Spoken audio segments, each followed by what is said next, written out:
Что-что?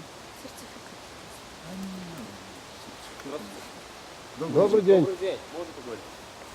Коли ласка, розмовляйте, ми вас слухаємо. Здесь проходили... Можно камеру?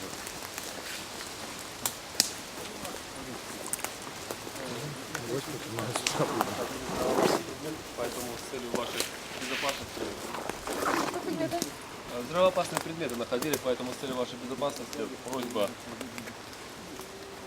здесь находиться. Подождите, а если люди в грибы приехали? Нет, это просто предупреждение, да. Мы будем осторожны. Разумеем, что... Дякуємо вам велике. Добре, що клопотите, все правильно. Я думаю, что все-таки не все. Заедем. Заезжайте, до А свидания. ви Городите это место. Где? Погоди, да, я. Так, а як вас зовут? Недовец Александр Тадеуш. Ага. Спасался района, будет, нет? А можна записати ваш телефон? Мало ли Пожалуйста, потрібно, може записуйте. буде допомога ніяка, а вас потрібно буде. Записывайте. У вас есть куда? Ага. Ну, можете телефон сразу. Да, да, я в телефон Просто провели запишу одразу. сохранение А получается. вы участковые, який ваш участок? Деревню вам назвать? Ну, кстати, Ореол, так сказать. Хайсы, Должа. Ну вот, или кто мне звонит. Это Витебский же район? Так, подскажіть тоді, Тадеушевич, Да, да. подскажіть, коли ласка. Ось ми усталювали 5 крижов тут. Хто їх знищив? Ви ведаєте? Ну, насколько мне известно, это нужно обратиться в сельский совет. Так?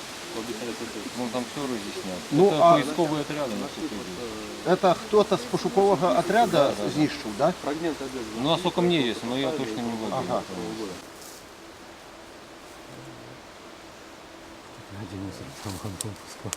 Александр. Тадеушевич. Имя по батьку, а прозвище, фамилия как? А, фамилия?